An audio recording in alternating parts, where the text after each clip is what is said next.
ilaahay baa mahad leh oo runtii maanta noo suurtageliyey maanta halkan inaan kulligeen nasiib u yeelanno fursaddan aan dib u fureenno muddo dheer kadib taalooyinkii qaranka oo ahaa astaan iyo taariikhda dalkan uu lahaa runtii waxay noo tahay farxad weyn iyo sharaf weyn ayay noo tahay inaan qayb ka noqonnay in aan dib u soo celinno xusuustaas iyo maxaan ku raahdaa taalooyinkaas taariikhda noo leh astaantana dalka u ah dal walba wuxuu leeyahay astaan wuxuu leeyahay taariikh iyo wuxuu leeyahay dad ay ku faanaan ama halyeeye ha yidhaahdaan ama hiiro ha yidhaahdaan oo dhinac walba ah runtii annagu hiirooyadeenna waa badan yihiin laakiin waxaa loo baahan yahay sida maanta aan u xusnay taalooyinkaan u samaynay kuwa kalena inaan u samayno taalooyin oo waddankan contribution wax badan ku darsada wax badan u geysta oo wanaaga dalkan runtii waxaan aragnaa sababtaan u xuseenno oo aan ugu samaynayn taalooyinka ay tahay inay qayb ka ahaayeen halgankii dalkan soo maray waxaan furnay suu sheegay guddoomiyaha xaawataako sayidka maxamed soomaali ama waxaa loo yidhaha waxaa soomaalida inta badan u taqaano dhagax tuur iyo maxaa lu yidhahdaa axmed gurey iyo kuwo kale oo aan furi doono insha allah hadduu ilaah yidhaahdo sababtana waxa kale ma aha iyagu waxa weeye waa simbol laakiin dad badan oo aad u badan yaa halgankaas ku naf waayey ku xoolo waayey dhibaatooyin iyo xarig u maray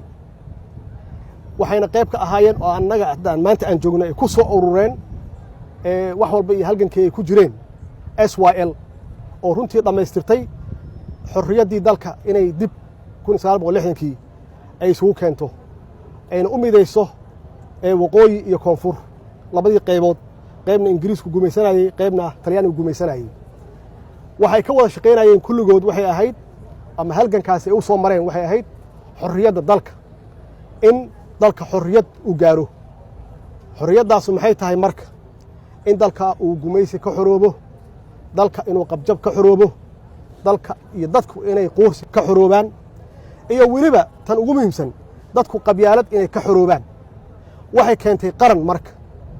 qaranna macnaheedu waxa weeye waa haybad iyo sharaf iyo mansab iyo maamuus qof walboo soomaali ah adduunka laga yaqaana magaciisa meel alla meeshuu tagana ee sharaf iyo soo dhoweyn iyo karaama uu ka helo waxaana lagu gaaraa waddaniyad waxaa lagu gaaraa midnimo yaa lagu gaaraa muddadii aan intaas haysannay waad ogtihiin soomaaliya kaalmaha ee adduunka ka gelaysay iyo meelaha muhiimka ee adduunka uga jirtay iyo qadarinta iyo sharafka iyo karaamada ee adduunka ku lahayd waxaana intaasna gaarsiiyey waxay ahayd qarannimo iyo lagu raadiyo waddaniyad maaha qabiil ma ah maxaa yeelay markii aad qaran raadinayso waa inaad waddani aad tahay oo aad ka hadlayso dalkao dhan kan ku gumaysanaya ama kan raba inuu hoos kuu dhigo kuuma imaanayo haddaad qaran tahay laakiin waa ku hawaysan haddaad qabiil tahay maxaa yeelay gumaysigii halkan imaanayey naftigoodu haddii soomaali qaran ay ahayd ama qaran ay lahaan lahayd maysan imaadeen laakiin waxay ogaayeen soomaali inay qabiil u qaybsan yihiin intaas aan qarannimada aan haysannay qarannimadeenna ay xoog lahayd midnimadeenna ay xoog lahayd dadkeenna waddaniyadoodii ay xoog lahayd iyo midnimadoodii waxaan gaarnay meel annagu aan afrikada kale wax ku tarno oo aan gacan ku siinno kuwa naga hooseeya kuwa raadinaya inay xorriyaddooda helaan oo aan tababarro u samayno aan dhaqaalo ku siinno si ay xorriyaddooda u helaan kuwa ishaysta oo dagaallada ka dhexeeyana inaan nabad dhex geenno ciidan dhex geenno heshiisna ka dhex samayno intaasna waxaan ku helna waxaa weeye meesha aan ka taagnayn afrika iyo meesha aan ka taagnayn caalamka meeshaas wey meeshaan u soconno marka dowladdaana waxay u socotaa intaasay u socotaa waxay ka hadlaysa waxaa weeye in qarannimadii la xoojiyo in lagu dhiso qarannimada waddaniyad lagu dhiso midnimadii la soo celiyo dhallinyarada marka waxaa weeye dhallinyaradii hore idinkama fiicnayn laakiin waa idinka waddanaysanaayeen aan odhan karaa ama maybe waa idinka dhiiranaayeen laakiin idinkama aqoon badnayn waxay fahamsanaayeen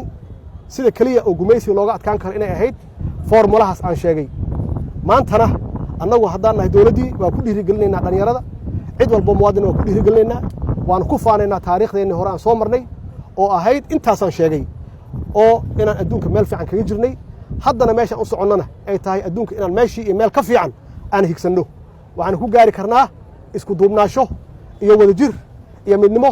iyo dhallinyaro dhiiran ayaan ku gaari karnaa oo fahamsan waxa keliya dalkaanu ku hormari karo magaceennii iyo sharafkeennii iyo karaamadeennan ku soo celin karno ay tahay dadkii naga fiicnaa oo naga horreeyey shalay oo xorriyaddan keenay inaan uga dayanno wixii wanaagsanaa ay qabteen wasalaamu calaykum waraxmatullahi wabarakaatu